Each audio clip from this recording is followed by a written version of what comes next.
Good afternoon. I'm Alexandra Dennison, and I'm the manager of the Eaton Cognitive Improvement Center in Vancouver, where we implement the Arrowsmith program for adults ages 18 and up. And I'm Adrienne Pratt, the manager of our newest Eaton Cognitive Improvement Center located in West Vancouver. It is our honor today to be introducing to you Barbara Arrowsmith Young. Out of respect for Barbara's time, we're going to keep this quite short. But just a few points. What some of you may not know is that Barbara actually started this program for herself at the age of 27. And many of our students who are actually in their 20s feel a special affiliation with her. They and she are proof that neuroplasticity can happen at any time. As well, Barbara is here to talk about the relationship between learning disabilities and mental health issues. And unfortunately, we've seen that a lot in our students who have struggled for many years. Realizing the possibilities of what her cognitive training could mean for others, Barbara opened the Arrowsmith School in Toronto over 30 years ago. Last year, Barbara's book, The Woman Who Changed Her Brain, was published by Simon & Schuster and has earned international acclaim. Please join us in giving a warm welcome to Barbara Arrowsmith Young.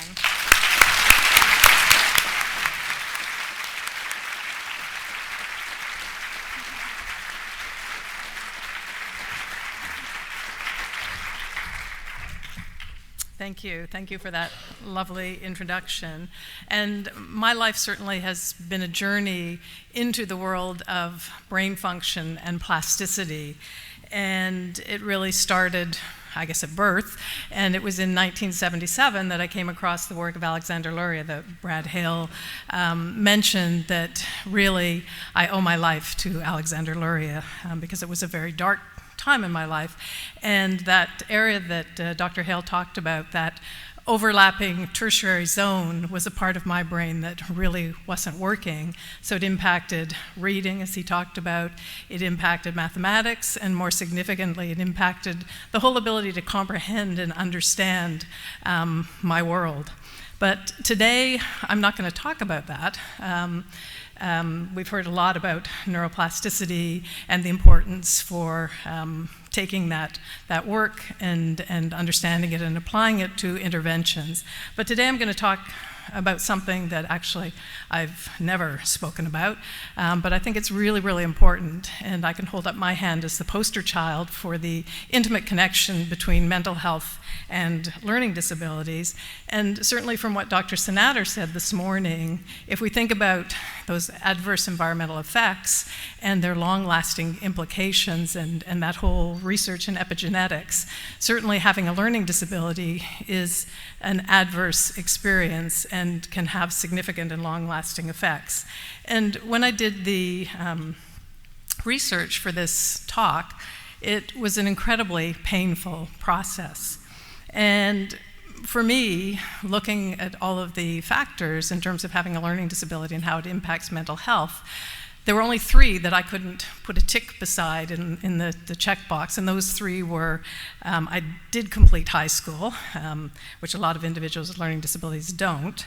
I am employed, which at times that certainly is a factor with having a learning disability, and at least as far as I know, other than a sort of misfortunate experience in Tanzania many years ago, I haven't been in trouble with the law. So, so those are the only factors. But the things like low self-esteem, I could put a check mark beside. Social isolation, peer rejection, relationship difficulties, shame, the imposter phenomena, depression, anxiety, stress, sleep disorder, thoughts of suicide, suicide attempt, and physical illness. All of those have played out in my life.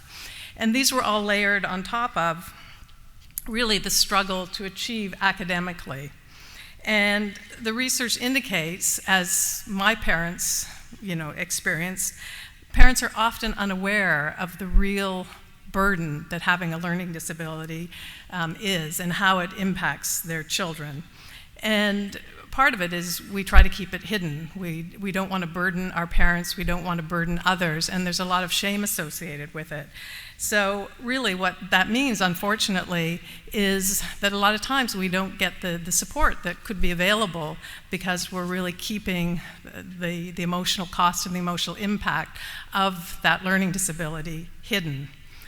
And for me, I valiantly went out the door every morning to school, feeling incredible stress and incredible anxiety, and not really knowing kind of what was going to face me in the classroom, but knowing intimately that it was going to be a struggle. And I got the strap in grade 1 because my teacher thought that I was being defiant when I wrote everything backwards and I read backwards. And in grade 1, I was identified as having a mental block, and I was told that I would never learn like other children did. And I became I came to view myself as being stupid and as being bad. And I developed a lot of avoidance techniques. I learned how to hide in the washroom for long periods of time, and I got really good at faking illness. I learned exactly how long I had to hold that thermometer to the light bulb to get a fever that was serious enough to stay home, but not serious enough that it required medical intervention. So, I missed a lot of school, which also contributed to struggling academically. And I would also sneak my math minute sheets home the night before the test because I knew in 1 minute I could not accomplish it. And even though I did the work, I felt like a cheat because one was supposed to do that in the minute, not solve the questions the night before. And studying for exams for me was really a Herculean task. It felt like swimming through quicksand. I had my rituals. I would lay my books, my notebooks, out on my bed and kneel down in front of those notebooks, and I would weep from the depths of my soul because I knew that I was going to be trying to accomplish something that really was impossible. And I knew the only way I could do it, because I didn't comprehend because of my difficulty, was to memorize. So I set myself up to memorize my notebooks word for word, and then hope that when I came to the exam, that I would be able to match what I had studied with what was being asked on the exam. And sometimes I did, and did reasonably well, and other times I might get 10% because I didn't make such a good match. But my other responses to the stress of exams were banging my head on the dryer in the family basement and pulling out my hair. And also, I self-mutilated. And I think really, for me, it was to take the pain out of the psychic realm and put it into the physical realm to make it more tangible. And what happened over time was that really fractured sense of the world led to a very fractured sense of my psyche. And eventually it all became too much. And so at age 13, I made an attempt to end my life. And in a sense, my learning disability was really a mixed blessing. It was the anguish of having that learning disability that led me to make that suicide attempt, but because I had severe comprehension problems, I didn't get the instructions correct in terms of how one ended one's life.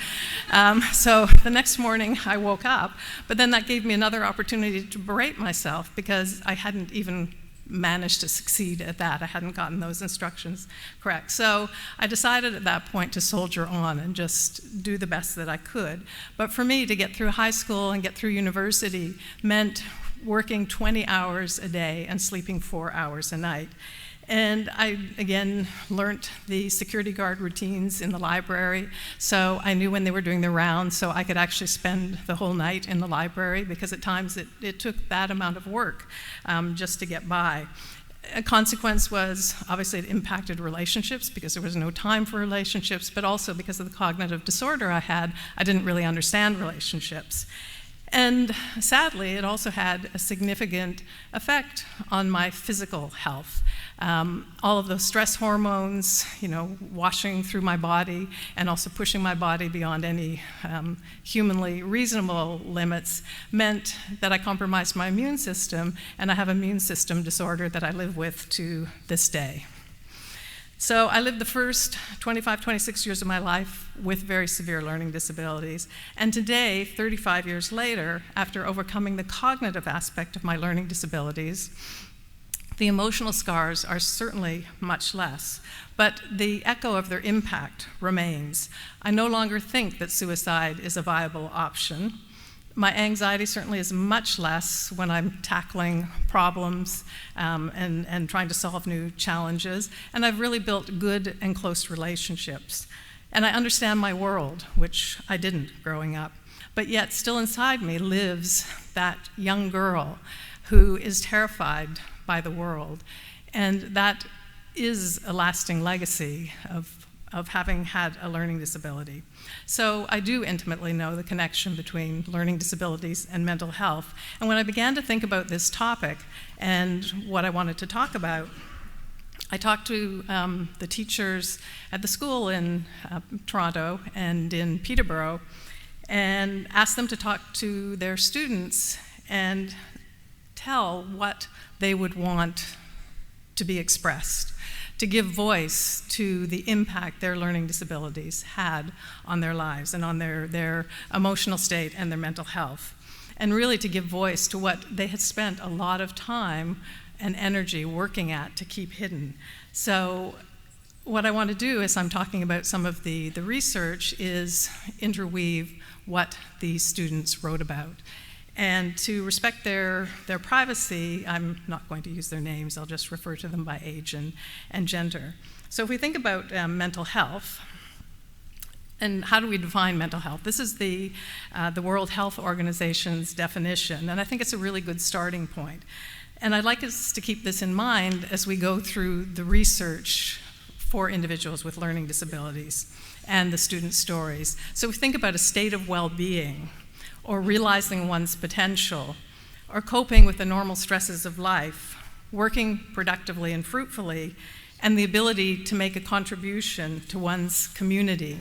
So if we can keep these in mind as we look at what the research tells us. And we know that having a learning disability creates stress. And one of the students, a 35-year-old student in Toronto, had been reading a book, and he asked me to read this quote because he said this so perfectly described his experience of having a learning disability. It says, under stress, people have a tendency to constrict physiologically, emotionally, perceptually, and functionally. And this was echoed by what another student, a 55-year-old, wrote. One of the side effects of learning disabilities is contraction. Rather than expand into the universe with all the other accelerating particles, I hid in my room and rusticated into a deep depression. And this was a common theme in all of what the students wrote, from age 11 to 63, and certainly was a common theme in my experience. The world progressively got smaller and more constricted. And the stress of coping with the challenges of a learning disability takes energy. And that energy then is not free to allow the individual to fully engage and participate in their world. And the Learning Disabilities Association of Canada conducted quite a very large study. It was a 3-year study. And what they did is they looked at data from Statistics Canada. And they narrowed it down to individuals aged 15 to 44. And they also conducted a number of focus group interviews with individuals, adults with learning disabilities, parents of children with learning disabilities, and children aged 10 to 14 having learning disabilities, to really get a handle on what is the impact of learning disabilities. And one of the things they started with was to look at the incidence. And to be identified in this study as to having a learning disability, they had to be an affirmative answer to the question that they had been diagnosed by a health professional to have a learning disability. So probably there's an underrepresentation, because we know there are a lot of individuals that have learning disabilities that haven't been formally diagnosed. And the Canadian data also was supported by data in the United States, and the incidence is somewhere between 7 to 10% if we're looking at individuals that have been identified by a professional. So what did the Canadian study found? It found that if we look at literacy, adult literacy, that as we know, the individuals with learning disabilities, these were adolescents, have a significantly lower rate of literacy. So 71.6% of the individuals with LD scored at that level 1 or 2, which is the lowest end of literacy, compared to about 37% of those without learning disabilities. In terms of employment, we found, the research found a significantly higher unemployment rate among those with learning disabilities. If we think about 51% of those with learning disabilities were employed versus 89% of the general population. And then they asked about mental health. And what they found was more than 3 times the number of individuals with learning disabilities rated their mental health as fair to poor. So really significant impact they were reporting on their mental health. And then if we think about the prison population, what they also found was that 25% of federal prisoners in the prisons in Canada had a learning disability. And if we think about that other number, the 10%, they're much more overrepresented, people with learning disabilities in the prison population. So if we go back to that definition of mental health, what we can see is that the data in Canada, and I looked at data in Australia, United States, Mexico, Israel, and India, and it was all saying the same thing, that there's a higher prevalence of mental health problems among individuals with learning disabilities, and that these differences are reported as young as age 8, and that over time, these differences become more pronounced. So the researchers that were involved in the study went in and further analyzed the data and published a report in 2009, The Mental Health of Canadians with Self-Reported Learning Disabilities. And what they found, again, not surprising, they looked at 670 individuals that had learning disabilities and 14,265 individuals who answered the question no, that they hadn't been diagnosed with a learning disability. And for the LD group, they found they were more than twice as likely to report high levels of distress, depression, anxiety disorders, suicidal thoughts, visits to mental health professionals, and poorer overall mental health. And that the differences were greater in the older group. And all of the research was saying this. The longer that one lives with a learning disability, obviously the more serious and longer term the impact. And the difficulties, the mental health difficulties, only increase with age. And certainly that was also my experience. And these findings stayed when they controlled for things like income, education, social support, and physical health. So they were pretty robust in terms of significant impact on mental health of having a learning disability. And they also found on the balance that having a learning disability didn't have more impact on one gender or another. It was sort of an equal opportunity problem. And they also found that individuals with learning disabilities were about 3 times more likely, adults, to be identified with an anxiety disorder, which makes sense if you think of having the stress of a learning disability. And then research on protective mental health factors show that social and emotional support are really strong factors to support good, positive mental health outcomes. But the data shows that adults with LD are at more risk of not having these support mechanisms. And if we look at, again, about 28% of LD adults were married or in long-term relationships versus 54%. It's almost double the amount of those without learning disabilities. So those protective mechanisms aren't there to support them. And those without learning disabilities reported more social and emotional support than those with learning disabilities. So again, all the factors that contribute to problems with mental health are there in that learning disability population. And then again, the adults with the learning disabilities were less likely to have a secondary diploma, less likely to have a job, and more likely to be living in a household in the lower quartile of income. So again, the research is pretty daunting. I mean, I knew it was not that there were a lot of significant impacts on having a learning disability, but it was very sobering looking at this research and seeing these statistics in Canada. And what also they looked at was physical health and learning disability. and finding that individuals with a learning disability were more likely, adults, to have a chronic physical condition. And we know all the research now in terms of stress and all of those stress hormones and what they do on the immune system and the endocrine system, and how that compromises the immune system and can lead to significant physical illness. And certainly I can attest to that relationship, that unremitting and unrelenting stress over many, many years definitely compromised my immune system and led to a disorder, and that was certainly a consequence for me. And then if we think about, what we've talked about today in terms of brain health, we know that chronic stress, we know both short-term stress and chronic stress has an impact on brain health, that those stress chemicals really impact cognitive functioning both in the short term and the long term. And we all know, we've all experienced short-term stress, and we know how it affects concentration, how it affects our ability to remember things, to retrieve information. But what's more critical is that long-term stress or prolonged periods of stress and chronic anxiety leads to negative impact on cognitive functioning. And there was a study in 2012 which was looking at mental health and neuroplasticity, and they found things like anxiety disorder, mental health issues, depression, chronic stress actually led to negative brain changes. All that what we talked about today, increasing those connections, all of these factors in terms of stress can actually cause depruning. They can lead to negative changes in the brain, which then again compromises the individual struggling with learning problems. They're already struggling to learn, and then all of this chronic stress actually has a deleterious effect on their brain health. And if there's a lot of talk today about neuroplasticity.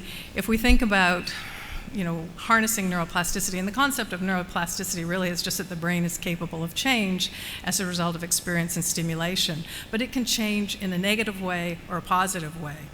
And obviously what we all want to do in working with individuals is we want to reduce those negative factors and increase the positive factors. And certainly having a learning disability increases all of those negative factors. And I'm not going to talk about today what we can do in terms of increasing the positive factors. I mean, you heard some information today from Dr. Rady in terms of exercise and the importance of that. You heard from Dr. Hale about early intervention, Dr. Sinader in terms of maximizing the potential of our brain, and this afternoon you'll hear about mindfulness, and the brain and the importance of that, as well as, I think, emotions and that impact on learning. But what I want to focus on are the stressors that are related to having a learning disability and how they impact our mental health and our brain health. So certainly for any child with a learning problem, school is a major life stressor. And what the research shows is there's more test anxiety, social anxiety, general anxiety in school-aged children with learning disabilities, and that their accumulated failure leads to low self-esteem, which has, again, that kind of snowball and cumulative effect. And the anxiety is particularly problematic for a student with learning disability because they're already, again, struggling with learning, and the anxiety impacts their ability in the short term and in the long term to learn. And this was, again, another student's comment where he likens school to a boxing match, where he manages to make it to the 15th round, but his ego is black and blue. And for many of these students, their first experience of negativity and being devalued sadly happens, as it did with me when I walked through that door in grade 1. They start to feel dumb, stupid, and bad, and those feelings start to be internalized. As this one girl wrote, that other students go to school to learn things, she goes to school to feel dumb. And then a young woman who was 23 wrote, "When I think of school now, I have an image of myself blindfolded and set to find my way through a winding, jagged cave. I stumble and fall as I feel my way through the best I can. The more I advance, the more bruised and scraped I get, until my skin is raw, but my body is numb. And the whole time I blame myself for not doing it better.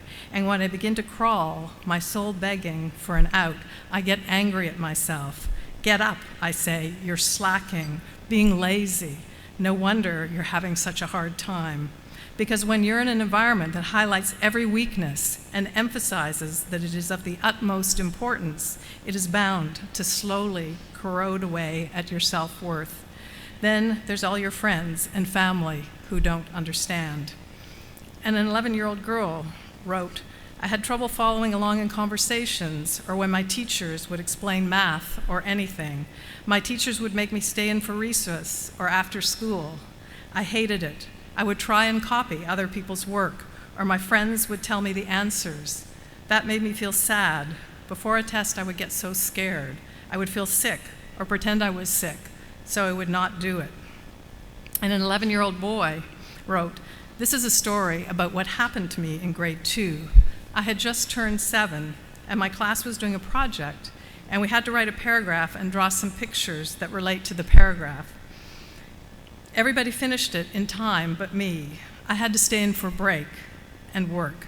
That didn't upset me because I was used to it. And that year I spent more than 60% of my breaks working. But what my teachers said did. I don't think they meant for me to hear this, but I did. They said he never tries. He always slacks off. I wanted to disappear or teleport away.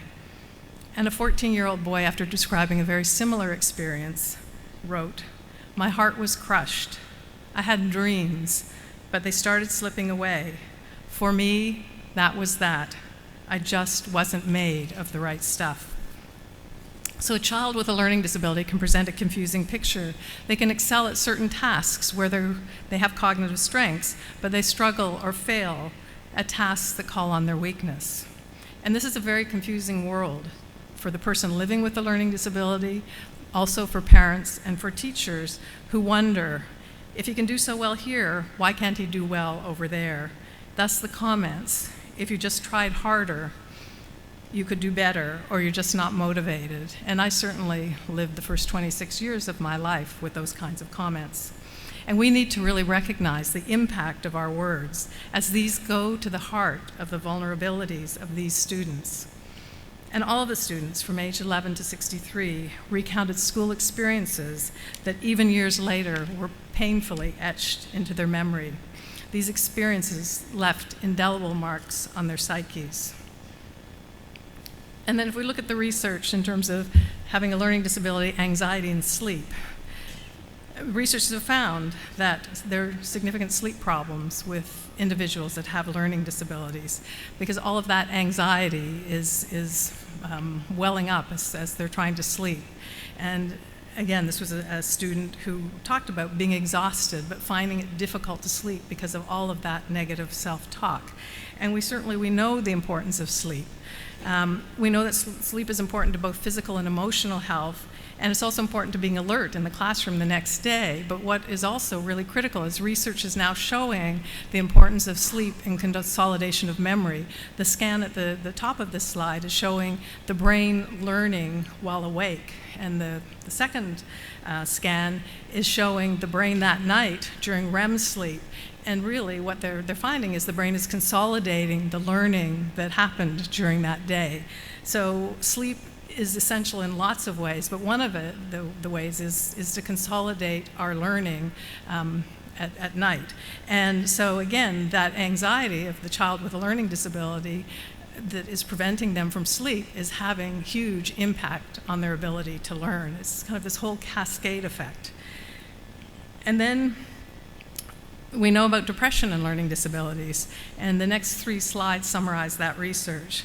So if we think about depression as really negative patterns of thinking regarding oneself, regarding the future, regarding oneself in the present situation, and if one really views that these experiences are permanent, that if they're personal and they're pervasive and that there's really very little you can do about it, this leads to depression. And this is what a lot of individuals with learning disabilities feel. And the majority of the studies report that individuals have a much increased rate of depression. And we're seeing this as young as age 8 in individuals with learning disabilities. And interestingly, parents' scores on tests aren't really well correlated with their children's, which again points to that fact that a lot of individuals with learning disabilities are keeping it hidden from their parents because they don't want to be a burden. There's an incredible feeling of shame.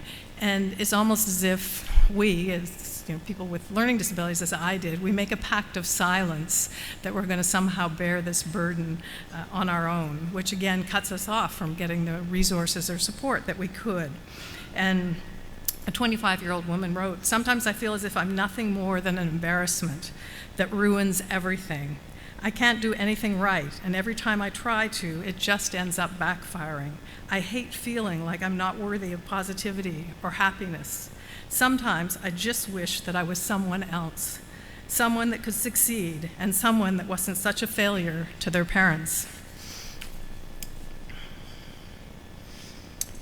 And a study looking at depression in adolescents found that the greater the impact of the learning disability on academic achievement, the greater the degree of depression. It found overall that individuals with learning disabilities definitely were more depressed than individuals without learning disabilities, and they found that there was greater depression among the LD group, dependent on how much that learning disability was impacting their academic success.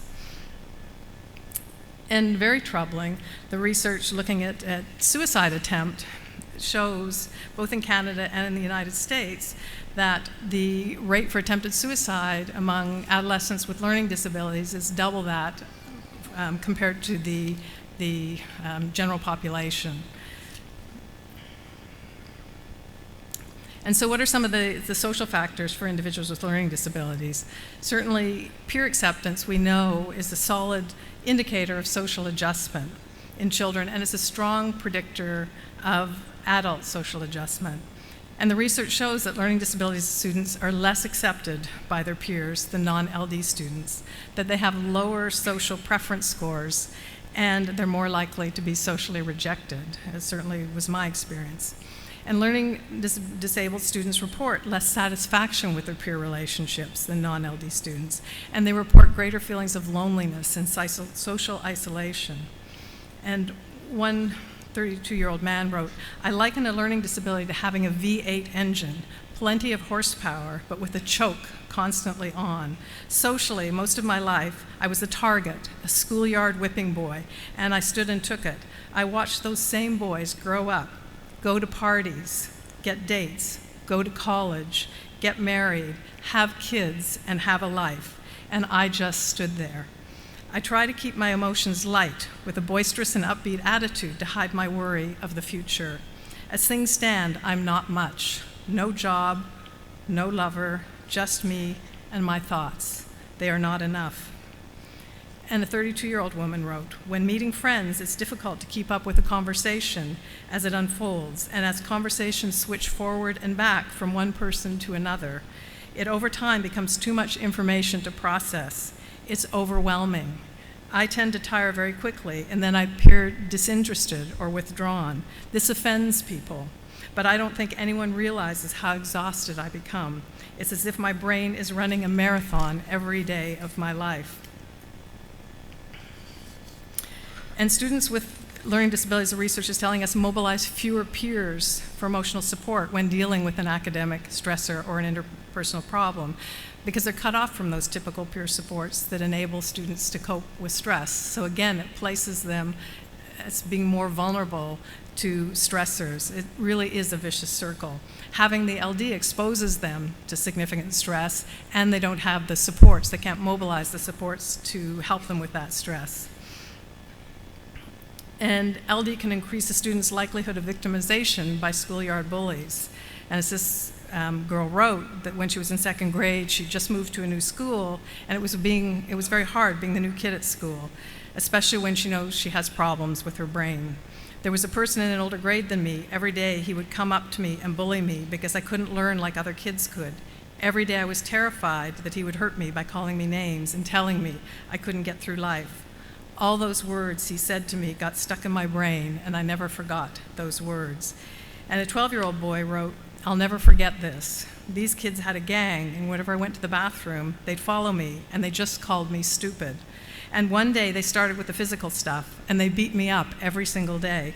And they warned me if I told anyone, they'd come after me. Day after day, I'd get punched, and I just wanted to not go to that school anymore. I wanted to die.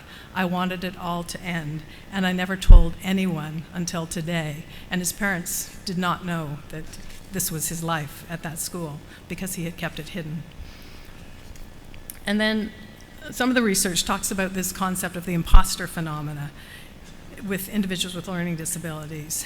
And the idea is here, they see themselves as frauds, as I did, with the belief that if you are successful, it's a fluke, it's an accident, it's really due to luck, not due to your own efforts. They view themselves as not worthy of success. They live in fear of being exposed as a fraud, the fear of being exposed as incompetent or incapable. And they really fear if their real self is discovered, it won't be accepted. And this contributes to stress, anxiety, depression. And they devote huge amounts of physical energy and effort to cover up this feeling of inadequacy. And with all this energy, again, going into hiding the problem, it isolates the individual from getting help. And I certainly had an intimate knowledge, this is my writing, in my journal as a young adult, that I wrote, I felt I was an imposter. I didn't know they had a term for this in the literature.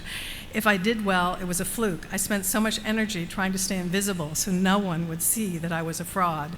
I lived in a constant state of anxiety that I would be asked to do something I wouldn't understand, and the house of cards would come tumbling down, and my incompetence would be exposed for the world to see. I was convinced when I was hired by the university after completing my bachelor's degree that the university needed to keep me around because I was an embarrassment to them. And a 15-year-old girl wrote, "I'm scared for my future. I feel that I can't succeed in anything on my own or fulfill my dreams and hopes. I feel like people really don't understand my pain and that I'm not lazy, or the fact that I've tried so many times to do something, but then I give up because I feel like I'm all alone and there is no help. I have a mask that I wear to try and look good in front of people. I keep this deep hurt secret inside."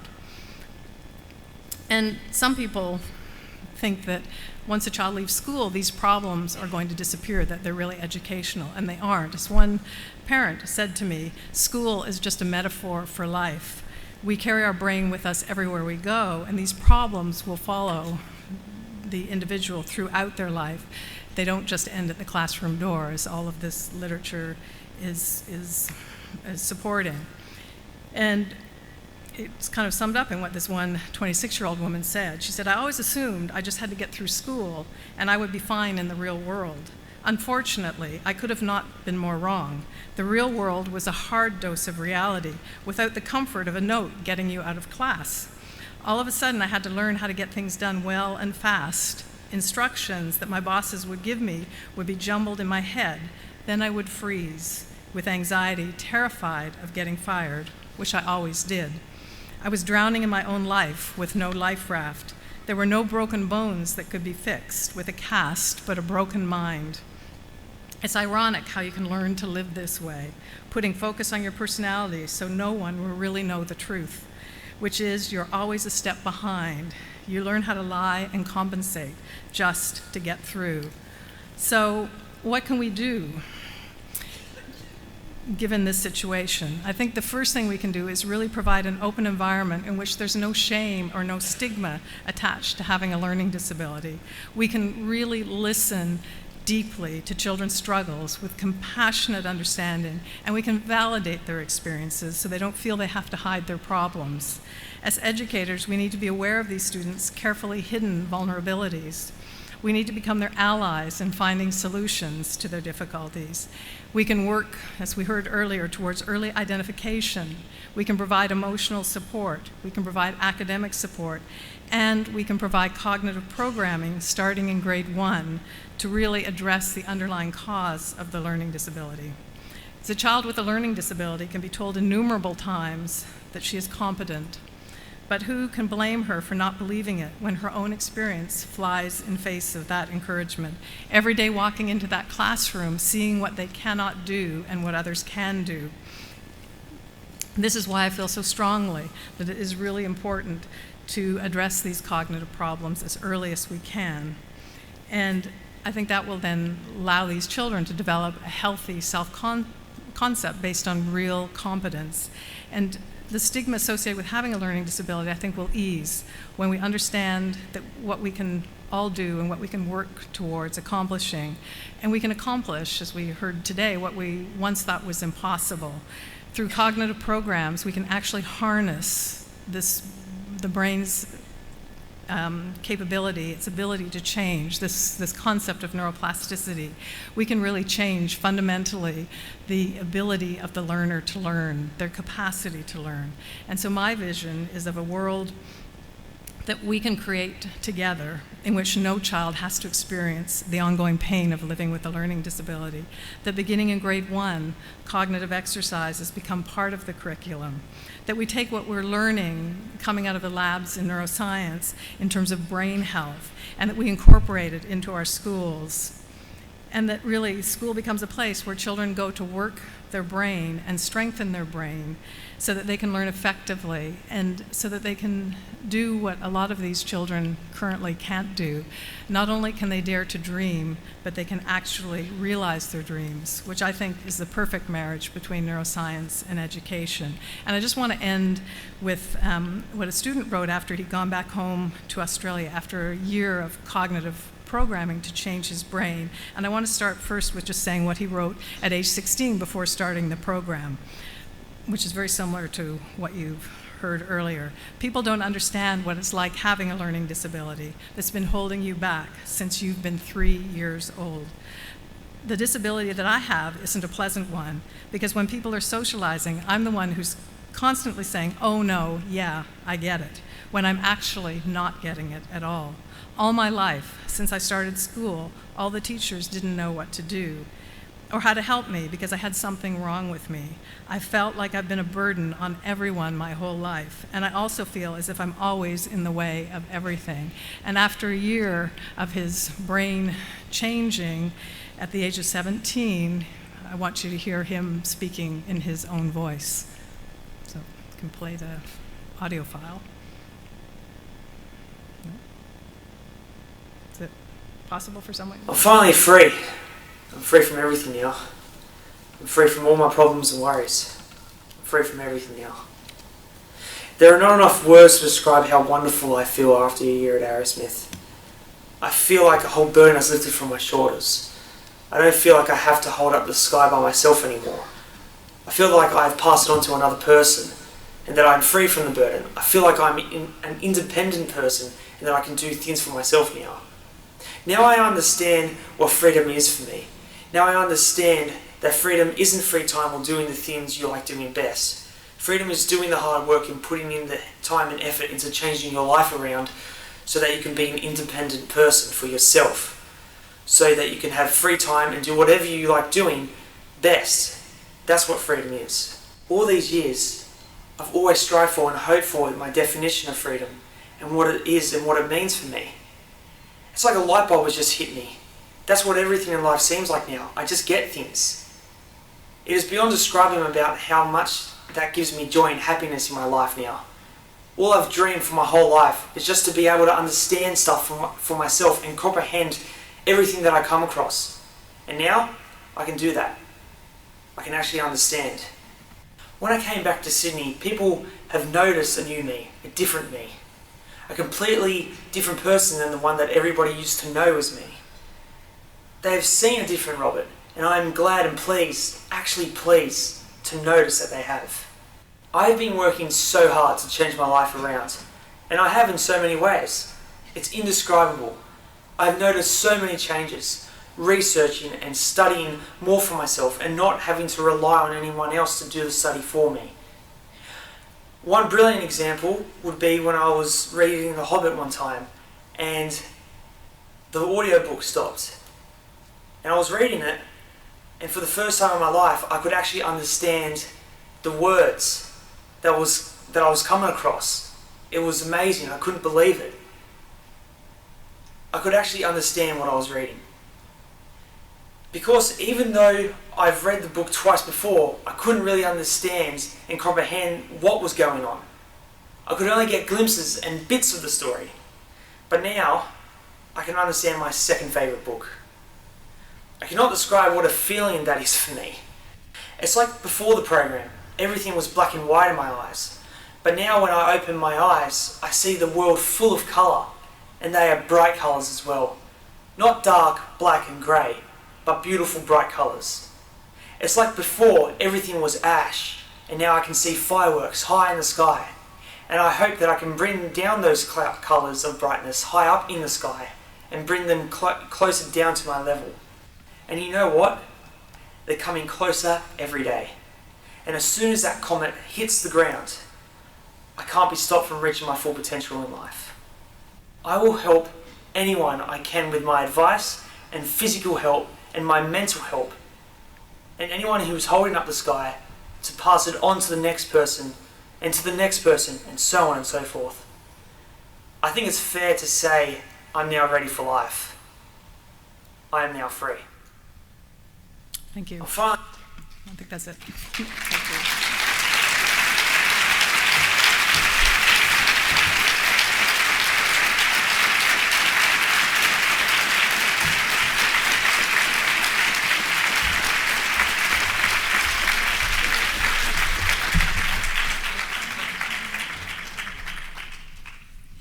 We were just going to say thank you, Barbara, and end it at that, but Adrian and I are so moved. I don't even know if I can talk.